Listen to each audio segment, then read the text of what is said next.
How to buy Prime membership on Amazon. Hey everybody, welcome back to our channel. In today's video I will guide you on how you can buy Prime membership on Amazon, so make sure to watch the video till the end. If you want to buy Prime membership on Amazon, all you have to do is go to this website, which is amazon.com/Amazon Prime. I will also make sure to drop a direct link down in the description box below.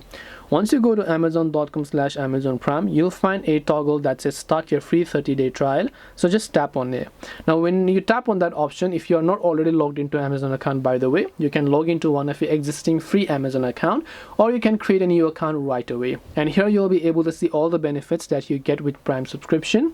Once you do that, over here you can also actually select a payment method, such as your credit or debit card in this case. And once you make sure to enter those details, you should be able to tap the add and continue option and buy the subscription successfully. This way you can buy Prime membership on Amazon. Hope this video was very helpful. If you have got any questions, feel free to leave them down. Thank you for watching and see you soon in the next video.